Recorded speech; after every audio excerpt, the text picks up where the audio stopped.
Iti kagagalad ko kat adang iti maestro mi nga maestro mi jay ko pag iseskwelaak. Tanong adati kasana kinyak ta mabuild up nga ro ti relation communication. Ing kasana kinyak kuna na ang lawak. Kuna na kinyak hindi ko nakitutak mo ta medyo stranger ti vibe tayo that time kat ko nagtungtong kami kasi nga adangay kasi nga medyo basit nga nagpo-close na basit lang so at least nga adati mairwar ko kung wala ko nga agsami kami ading sir no nababati grade may mga ada ngayon di pa kasama agino yan kami ay di ay kasama adati kasama komportable ang makikatmatungtong kanya na ora agjujokti man kat ada nga maawatam so kasday communication hantay nga wag po nating kalimutan yung communication with God kasi kailangan po din natin to, kailangan din po natin sa ating pamumuhay as Christian at kailangan din po natin para para din sa atin kasi isa nga doon yung number 1 is communication through prayer. Masadyay through prayer kat makitalk kin God. Sino ti ako ay jay agganap sino ti kasla nga ma-relax ijay, di ba? Di spiritual tayo. So nga, tayo man lang ti matutulungan, no? Mga i-build up tayo, ti relasyon tayo kini Apo Diyos. So, number 2 pa yung gaya. Number 2, kas ano? Communication with God. Number 2, obedience. At ajay medyo kamang-kalong na ako. Ko yan. Hada nakapang ko yan ta kanang tayo ngayon maminsan awan nga iti obedience tayo iti parents tayo maminsan kapastor tayo gait tayong tuo kayo ngayon gabutaan mo daw ta panakaam tatayo kat talagang hamang mo nga kanto niti di ba no if we obey God di ba maragsakan sino ti maragsakan no i-obey tayo ni Apo Diyos isuna so may sa ajay nga siyempre no i-obey ikuha tayo ti realidad tatan parents to son no daughter kat no di ba no nalitaw lang parents to son daughter kana tayo man ito kwata pagkukuhan tayo dito Joshua chapter 1 verse 9 Tadya remember that I have commanded you Apilia verse 8 kaya be sure Joshua 1 verse 8 be sure that the book of the law is always read in your worship study iba pala to sorry next chapter obedience pala tayo ngayon number 2 obedience yung pag-obey natin sa Panginoon kasi kapag nag-o-obey tayo sa Panginoon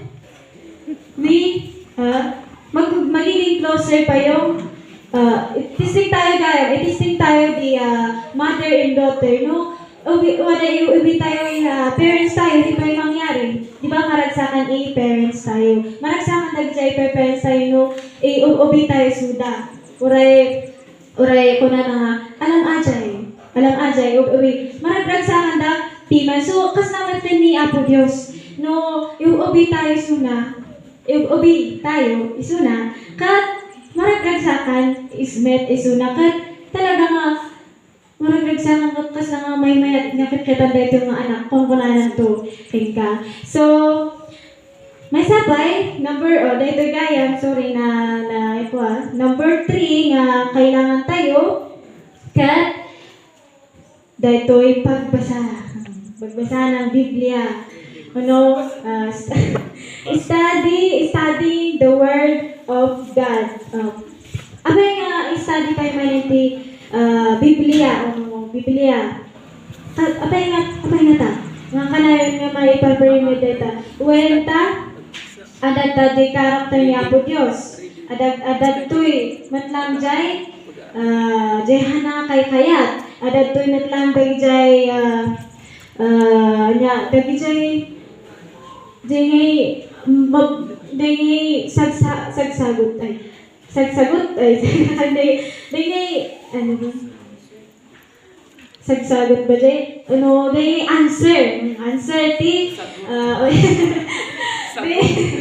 answer dagiti karkararag adangay dagito jay makita tayo dito yung kasama nga jay madip tayo may naglalaokin kaya sige ito yan salamat, thank you kita ito nga ron dito ay number 3 tayo nga gaya number 3 tayo day pag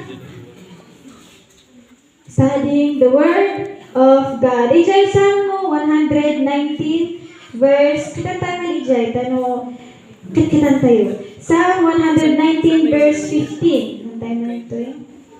Raksakan tayo nga ibuklat.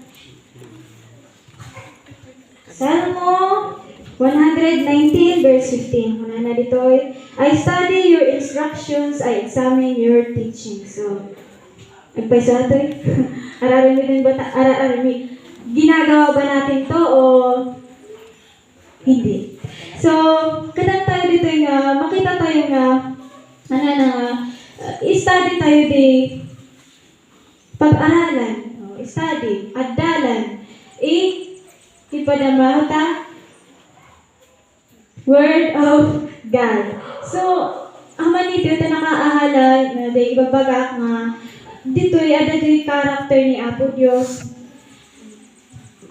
Ada nga alangan nga, di ba, no relasyon, no may duha nga relasyon si kaka ni Apo Diyos. No close kayo. Masapul nga maamuam. No anyati hana kayat, day kayat na, kayat na nga aramiden kasjay. So kailangan matlang nga study tayo. May build up the closer relationship tayo kini Apo Diyos. Kani jay pa Joshua 1:8 kanang tayo naman jay.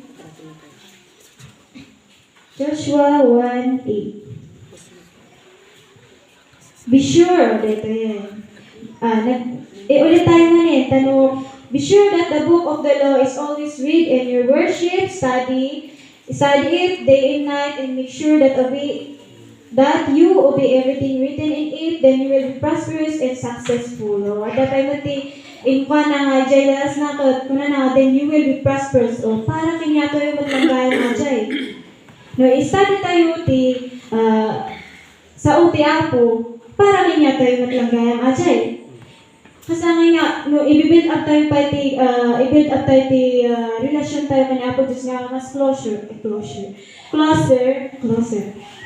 kat tatayo mo lang ganag uno, tatayo kasama nga mas matulungan ngada, kaya second kat ada kas ano nga study, ada di na mabendisyon dito kasi no di ba no pipi ka mabalin kamit nga basa lang no bulag kamit kat mabalin kamit nga agtingeg ta ada dingi uray mo kat ada latangin talaga flexibility sa OT Apo. So awanti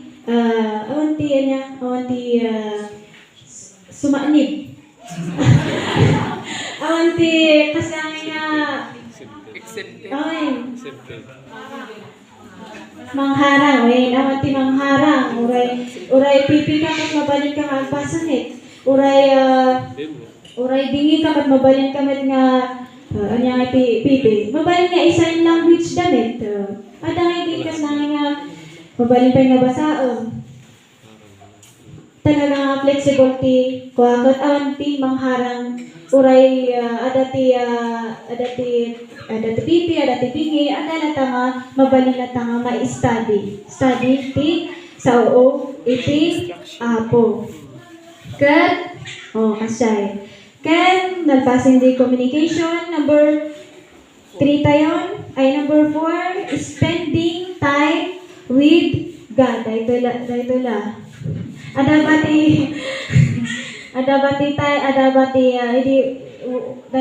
week, adabati in alat yung time para kanya po. May Sunday to Sunday. Sunday tayo. Talaga, adamay di, ako lang gamin nga in kwa dito yung Biblia, ajay ni, hanyong aliwayan ti panaginong yun, may samat lang ajay ta. Siyempre, madingdingig mo, kasang makatungtungtong mo, tao, di ba? No, kasang matungtungtong mo kay, matungtungtong mo ni Apo Diyos. Kasang nga mabibuild up pa iti relasyon mo, may sapay day pagkwa di Wednesday, kasyan. Friday gayam, sorry. Nakuhan ka. Big Friday gayam. Kaslangas nga malawlawagan ka. Adadagi jay mainay-inay jay knowledge mo about God. Adadagi jay maikorektar ka. Minsan, kuray na sakit. Kat makorektar ka lang ta. Jay, dapat ada ko mati. No kaya tayo build up the closer relationship with God, ada ko mamiti time na kinya tayo. Kaya hantayo ko mga gabuta ingana 1 to 7 days. Kaya tatalang talaga. Kasi nga, uray ko mga basi-basit lang. Uray syakmet lang. Yung at least, nga, i-remind tayo bagbagi tayo nga agbasbasa tayo uraya ada ko mati time nga ialat tayo kani Apo Dios. Ken kuna na ito tayo number 5 tayo niya. Number 5 fellowship. Daytoy may summit daytoy. Kaya kuna na jay Hebrew 10:25 kita tayo na jay. Hebrew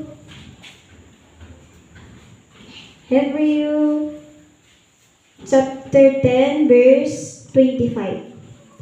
Ano ditoy? Let us not give up the habit of meeting together as some are doing. Instead, let us encourage one another all the more.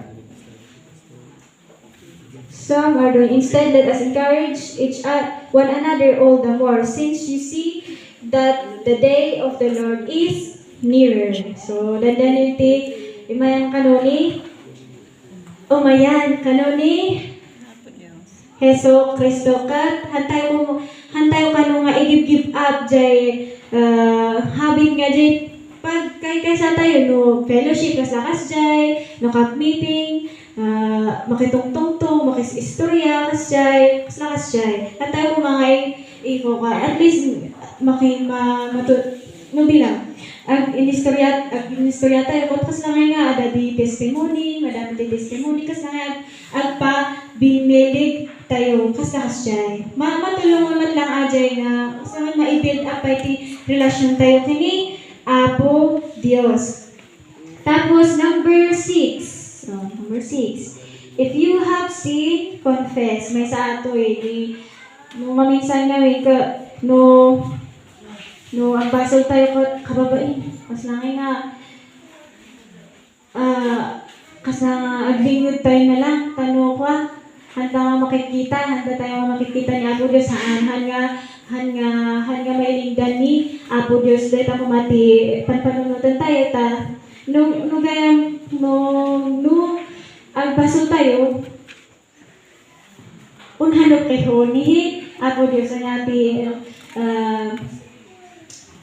be closer to God, o mas i-close mo pa yung sarili sa Diyos kung ikaw ay nagkasala, hindi yung sabi niya dito is don't run away, huwag kang lumayo, kasi minsan kasi sa buhay natin sometimes in our life.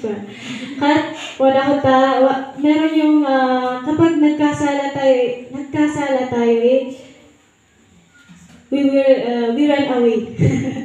we parang walang Diyos na kumbaga parang tao din na di ba pag nagkasala ka parang iliklikad mo lang dalan mo babain la ang ganda daw takan ng pasunutan niya kahit malayo tapos shortcut yung nasa nagkasalahan kumbaga yung kumbaga pag nagkasala ka kay pastor kahit shortcut yung daanan sa bahay niya doon ka pa sa malayo dadaan para lang hindi lang siya makita kasi nakakahiya. Kumbaga ganun. Yung, ganun. Kasi, maraming time na, marami ding beses na ganun ako kasi, hindi ko alam. Hindi ko pa alam. Parang nahihiya ako sa Diyos kung hindi ba, Diyos nga siya maawatan ng, apay nga ta panagpanpanunod ti tao ko, kasi nga handang nga kasi nga panunutot ko kasi nga handa kan nga mapakawan ni Apo Diyos ka ikaw tayo man dito ijay 1 John 1:8 katan tayo ijay 1 John 1:8 tayo ito 1:8 if we say that we have no sin diba to but if number 9 pala First John chapter 1 verse 9. But if we confess our sins to God, He will keep His promise and do what is right. He will forgive us our sins and purify us from all our wrongdoing. So, nalalawag man atoy nga no i-confess tayo kay DJ rikrinaan tayo or jay baso tayo na po Diyos.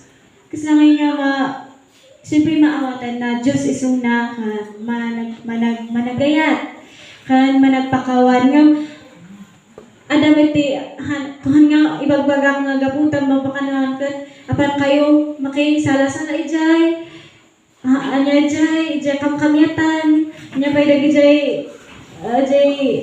agnasa-nasa kas jay uray managati apo or managpakawanhan nga kanada kasayahan nga agay-gayo nga di angan ni kantay mapamabagwa ko mapagpakawan o di apo diyo apil ni tayo kantang lawa katiman pakawan at tuwa ko ni apo diyo managpakawan o di gato tangay ang magkakaigay-gayo at imang ini di angan tayo at katod lang ang bahul kaputa managpakawan katod naman jamin may kanda. So, haman huta kanda ay hanto atay no nambakal ka at i-confess mo at nihi Apo Diyos agka huwag kang lalayo, huwag kang bibitaw. Huwag kang mag-run away kasi ikaw din ang ma-distraction or ikaw din ang mawawala, ikaw din ang madadadain, ikaw din ang masisira, ikaw din ang nagagaila ay kamulay andilay imbis na lawag ilangit ay kamoy kay black ilangit. Iso nga wala ta ibang agtapay, wala haman iso nga talaga nga inuata ko yan wala bail tayo. I-desire natin sa puso natin na i-build up yung relasyon natin para sa Panginoon. So, ang conclusion natin ngayon, ikaw tayo. Wala ini ko dyan, lesson 1, katato dyan, kanana dito, we must build a closer relationship with God because we need it. Kailangan natin po ito. And it is also important to God. Importante, diba? Vice versa. Importante sa Diyos, importante din sa iyo kasi kailangan mo din ito. Tingnan natin sa 2 Timothy 3 verse 16 to 17. Timothy